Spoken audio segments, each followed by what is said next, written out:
Salut à toi, j'espère que tu as bien commencé l'année 2023 et que tes premiers objectifs sont fixés pour cette nouvelle année. Dans la vidéo d'aujourd'hui, j'aborde la deuxième partie du thème sur le comment bâtir un costaud patrimoine immobilier en Afrique en partant d'un seul investissement immobilier en Occident. Si tu veux déguster la profondeur des secrets que j'expose dans ces vidéos, alors je te recommande de regarder toutes les trois parties. Il ne sera pas bénéfique pour toi de regarder cette vidéo sans avoir regardé la première partie. Si tu ne l'as pas encore fait, je te prie d'aller le faire. Sinon, tu seras un peu perdu. Les parties se suivent. Dans la chaîne Immogénie Academy, on parle d'intelligence financière et d'investissement immobilier. Alors, si tu aimerais faire partie de cette aventure, abonne-toi tout simplement à cette chaîne et active la cloche de notification pour ne manquer aucune vidéo. Pour permettre à tes proches d'en profiter également, partage cette vidéo au maxi. Si tu as besoin de mon expertise, tu peux me contacter directement via l'adresse qui s'affiche à l'écran. Tu peux également me recommander auprès de tes proches. Tu peux également m'écrire en commentaire si tu as des suggestions, si tu as des questions ou si tu as des critiques constructives. Nous abordons donc la deuxième partie de ce thème aussi intéressant après le générique.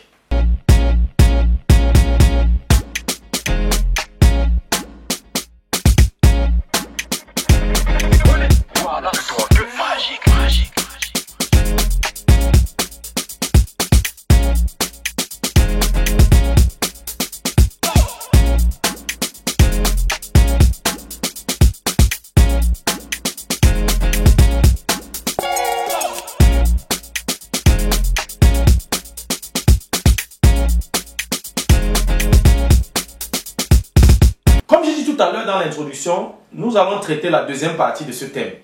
Comment bâtir un costaud patrimoine immobilier en Afrique en partant d'un investissement immobilier en Occident? De l'achat du bien en Occident jusqu'à l'achat du terrain. Dans notre exemple, nous allons considérer le Cameroun.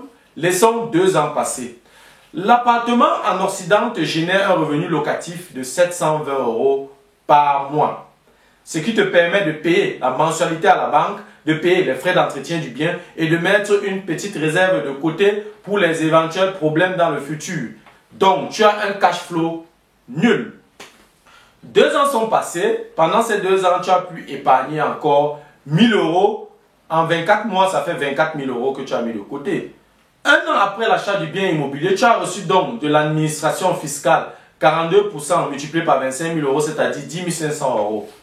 10 500 € plus 24 000 € que tu as épargné, tu as donc maintenant 34 500 € en ta possession.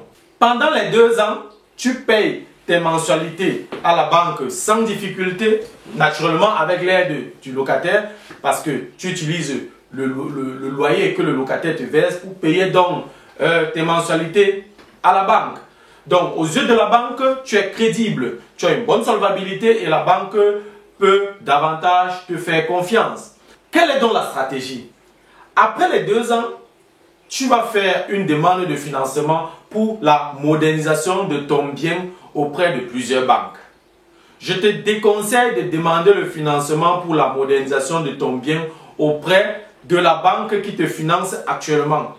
Car elle va certainement te dire que ça fait 2 ans que tu as reçu un financement pour la modernisation de ce même bien et cet investissement n'a pas encore été amorti et tu devras certainement recevoir un refus.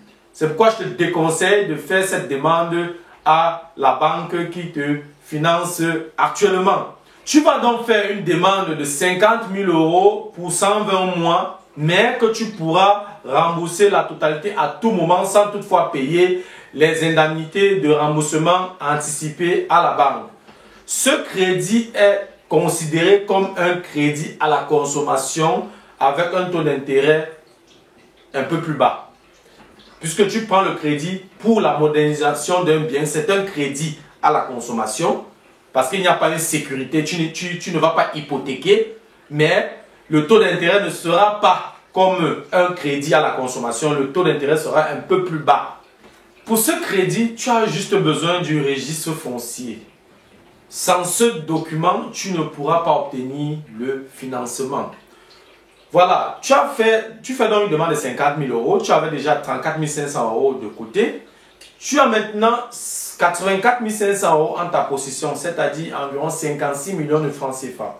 Avec ce montant, tu pourras acheter un terrain de 200 mètres carrés bien situé aux alentours d'une université, disons à 30 000 francs CFA le mètre carré, ce qui te reviendra à 6 millions de francs CFA. Ça veut dire que si on enlève 6 millions de francs CFA des 56 millions de francs CFA, il te reste 50 millions de francs CFA. Tu vas certainement me poser la question de savoir ce terrain de 200 mètres carrés, qu'est-ce que j'en fais? Avec ce montant de 50 millions de francs CFA, tu vas tout simplement construire un immeuble R+1 sur cette superficie de 200 mètres carrés. Dans cet immeuble, tu pourras prévoir 16 studios avec douche interne et cuisine interne que tu vas meubler pour les étudiants uniquement. Tu auras 8 studios au rez-de-chaussée et 8 studios au premier niveau. Pendant que le chantier est en cours, tu continues à épargner 1 000 euros par mois. C'est faisable. Tu as fixé un cap et tu as des objectifs à atteindre. Alors, tu vas devoir faire des sacrifices. Disons que le chantier dure 2 ans. Et tu as pu épargner pendant les 2 ans 1 000 euros par mois, c'est-à-dire 24 000 euros pendant les 2 ans. Ça veut donc dire que quoi? Si tu as épargné 24 000 euros pendant les 2 ans, pendant que le chantier est en cours, tout à l'heure nous avons dit que tu avais 56 millions de francs CFA. Si on ajoute donc les 24 000 euros sur les 56 millions de francs CFA que tu avais mis de côté, que tu avais déjà, tu auras donc un montant de 72 millions de francs CFA. Ce qui te suffit largement pour, n'est-ce pas, finir ton chantier sans problème, équiper, meubler tous les studios pour mettre à la disposition des étudiants. Chaque studio te génère un revenu locatif de 30 000 francs CFA. Puisque tu as 16 studios, fois 30 000 francs CFA par mois, tu auras donc un revenu locatif mensuel de 480 000 francs CFA pour tous les studios. Et si on considère donc sur l'année, tu auras donc un revenu locatif annuel de 5 760 000 francs CFA. Tu as pris un crédit de 50 000 euros et la mensualité s'élève à peu près à 600 euros. Avec un revenu locatif mensuel de 480 000 francs CFA, ce qui correspond à peu près à 732 euros. Lorsque tu prends 732 euros, tu payes la mensualité de 600 euros. Tu as donc théoriquement un cash flow de 132 euros par mois. Tu as pris un crédit de 50 000 euros. Tu vas rembourser, disons, à peu près avec les intérêts en tout, 80 000 euros. Ce qui fait un montant de 53 millions de francs CFA à rembourser. Avec donc un revenu locatif annuel pour tes studios de 5 760 000 francs CFA, tu pourras donc rembourser toute la dette en 9 ans. Et je dois également mentionner que si tu rembourses cette dette plus tôt que prévu, tu paieras moins d'intérêts parce que tu payes les intérêts de la dette restante. Donc, si tu es discipliné, en 7 ans, cet immeuble n'a plus de dette. Tu es donc propriétaire d'un immeuble de 16 studios après 7 ans. Si tu continues donc à épargner 1 000 euros par mois pendant les 7 ans, tu auras épargné 1 000 euros fois 12 fois 7 ans. Tu auras donc 84 000 euros d'épargne. Tu seras donc à 55 millions de francs CFA.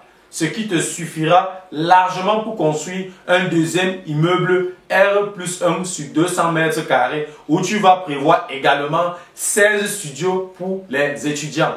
Après les 7 ans, tu as un revenu net mensuel passif de 480 000 francs CFA puisque tu n'as plus de dette pour le premier immeuble.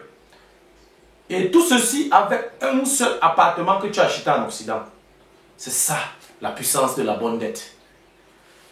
Si tu as donc la capacité d'acheter 10 biens immobiliers en Occident, ceci va donc multiplier ton investissement par 10, tes revenus par 10. Tu as donc 10 immeubles de 16 studios chacun, ce qui te fait donc un revenu net mensuel de 4 800 000 francs CFA en moins de 10 ans. Si tu as donc la possibilité de trouver des co-investisseurs, vous pourrez travailler ensemble et ainsi vous pourrez multiplier vos revenus de manière efficace, efficiente et rapide. Tout ceci est incroyable, mais vrai. Comme quelqu'un disait, seul on est fort, mais ensemble on est plus fort et rapide.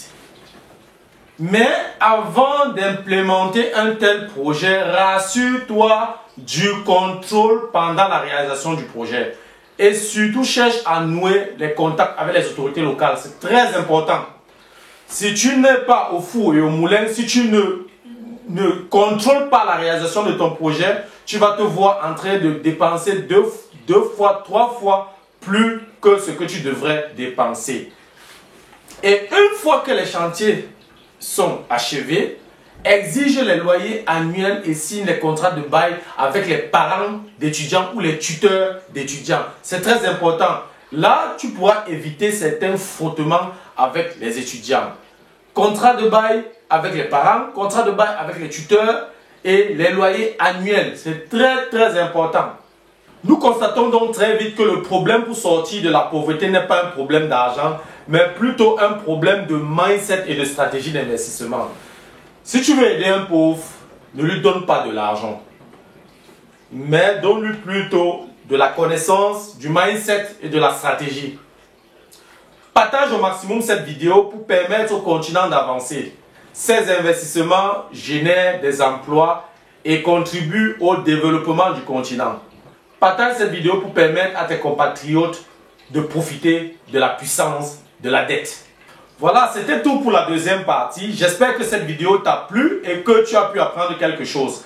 Si tu ne veux manquer aucune vidéo avec ce genre de contenu, abonne-toi tout simplement à cette chaîne et clique sur la cloche de notification. Pour permettre à tes proches d'avoir accès à ces connaissances, partage cette vidéo au maxi. Tu peux également me recommander. Je mets également mon expertise à ta disposition si tu veux te lancer dans l'investissement immobilier, que ce soit la formation, la consultation, l'accompagnement ou le financement. Un like et un commentaire me ferait énormément plaisir. Ça me ferait encore plus plaisir de te revoir à la prochaine vidéo où j'aborderai la troisième et dernière partie de ce thème que je trouve très très intéressant. Merci pour ta disponibilité et merci également pour ton attention. C'était Fabrice de Imo Génie. Ciao!